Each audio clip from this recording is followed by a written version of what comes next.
Good morning, Matt here. It's day 12 of my self-isolation in Canada.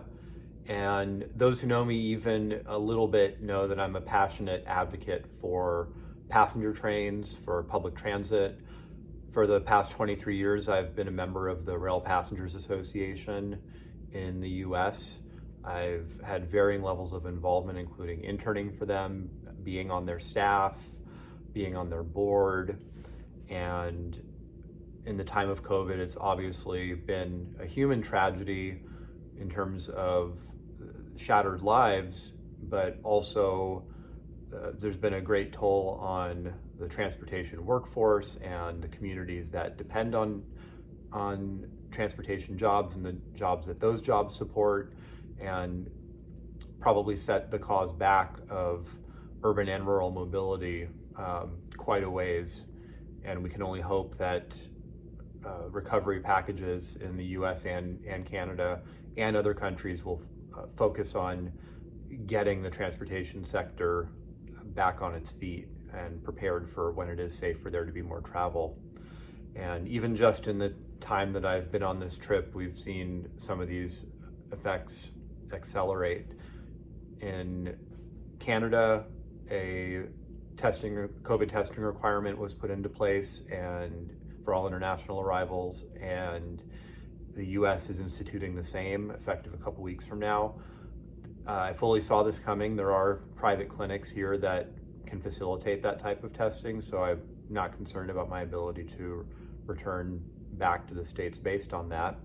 But here in Atlantic Canada, it's quite remote. It's very much the populations are dependent on a lot of the non-road transportation links to travel within the region, to travel to the rest of the country. Even in the time that I've been here, we've seen here in Charlottetown, which has the only airport in this province in PEI, Air Canada has dropped the route that I flew in on, Toronto to Charlottetown. The province is now served by one daily flight to and from Montreal, and that's it. There used to be service to Halifax. That's gone. WestJet used to be here. They're gone. So Air Canada has a monopoly.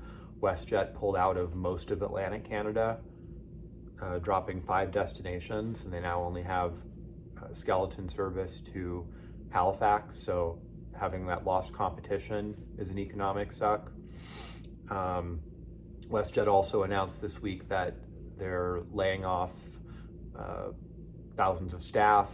They're going to be dropping their service to basically 2001 levels. And Air Canada also just announced further cuts in New Brunswick, St. John, and Fredericton. They're losing all air service entirely. Sydney, Nova Scotia recently lost all air service entirely. In Newfoundland and Labrador, Goose Bay and Gander are losing all connection to outside of the region. There's a small regional turboprop airline that's continuing. Gander, of course, was made internationally famous on 9/11 for taking in thousands of passengers and crew from flights that transatlantic flights that were diverted, as portrayed in the musical Come From Away. And it's really, for a lot of these regions, it's not about tourism right now. It's about rotational workers and other essential travelers, students, and things like that. And as far as train service goes in this region, there was the Via Rail Ocean from Halifax to Montreal. Because of the Atlantic travel bubble, that's no longer feasible. That's cut off. In terms of bus service, there is Maritime Bus. They used to operate daily. They used to go into Quebec, which they no longer do due to the restrictions. So they operate 4 times a week now, and it's pretty much the only viable means to get from here to Nova Scotia or New Brunswick if you don't have a car. But we're really seeing sort of an acceleration of prior trends and reduction in regional and rural mobility. VIA used to have a second train from Halifax to Montreal called the Atlantic, which also served more of New Brunswick going through Fredericton and St. John. That was dropped many years ago. The Ocean ran daily. It was dropped to 3 times a week. Then it was dropped to 2 times a week. The Canadian from Toronto to Vancouver, right now that's restricted. Well, it was dormant most of 2020, and now it's restricted to just Winnipeg to Vancouver, and that was 3 times a week, and then it was dropped to 2 times a week. In the US, Amtrak, of course, has dropped a number of its interstate routes. Right now during COVID, those are only being operated 3 times a week instead of daily.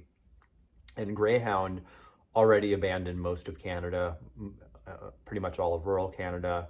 They also have been, since the Great Recession, abandoning much of the rural US and consolidating their routes there. And COVID is only accelerating that trend. And with